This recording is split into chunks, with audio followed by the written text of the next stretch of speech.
नन्हे मुन्ने प्यारे बच्चे, उनके गार्जियन भी हैं, शिक्षक भी हैं, आप सभी से मिलना और एक कार्यक्रम में लाना।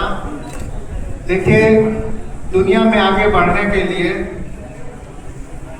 शिक्षा और सामर्थ्य दो ऐसी चीजें हैं जो बहुत जरूरी है। उसके स्वरूप बदल जाए लेकिन सत्ता ताकत इन्हीं की नहीं है। जिनके पास शिक्षा रहेगी और सामर्थ्य रहेगा, वो सामर्थ्य किसी भी तरह का हो सकता है, उसमें शिक्षा हमेशा जुड़ी रहेगी। तो हम लोग शिक्षा विभाग से जुड़े हैं और इन बच्चों के भविष्य के लिए काम करते हैं। जब आप ओखर में सिर दिया तो मूसल से क्या डरना। शिक्षा विभाग में और बीएसए के पद पर नौकरी मिली तो बीएसए के रूप में काम कर रहे हैं, तो कार्रवाई करना तो हमारा पदी दायित्व है। अच्छे के साथ अच्छा, बुरे के साथ बुरा, यही करना हमारा कार्य है। और इसमें मैं कोई सब कुछ 100% सही नहीं कर सकता, लेकिन जितना ईश्वर ने सामर्थ्य दिया, जितनी क्षमता है, जितनी प्रतिभा है, जितना अपने हिस्से का दिया है, मैं जरूर जलाऊंगा। मैं इसकी परवाह नहीं करता कि आंधियां कितनी तेज हैं, दिया बुझाने वाले कितने हैं, फूंक मारने वाले कितने हैं, वो मारते रहेंगे, मैं अपना काम करता रहूंगा।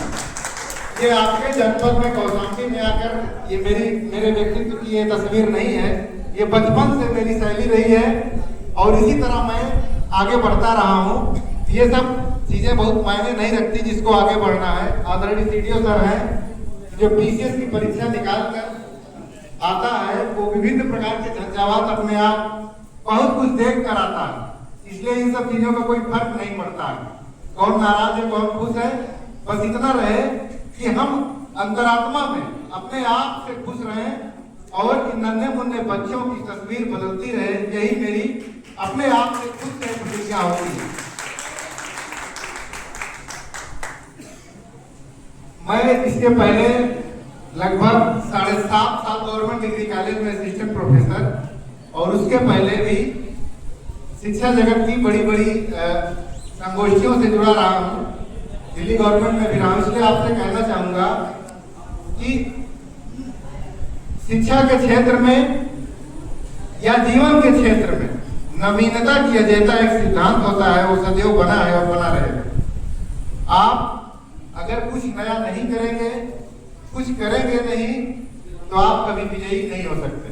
चाहे जिस क्षेत्र में आप नौकरी पाकर शिक्षक हो गए, अधिकारी हो गए, कुछ भी हो गए, वहां आने के बाद भी जड़ता आ जाएगी, तो फिर आप अपने आप की तुलना अपने आप से होगी, अपने समुदाय से होगी। इसलिए बच्चों के लिए भी यही संदेश है कि अगर आप जिस क्लास में हो, आपकी क्लास का नाम अलग अलग क्यों दिया जाता है, कब 8वीं में गए, 9वीं में गए, 10वीं में गए, अलग क्लास में गए, इसीलिए कि हर बार नई क्लास में एक नएपन का एहसास हो। क्लास का नाम बदलता है, सिलेबस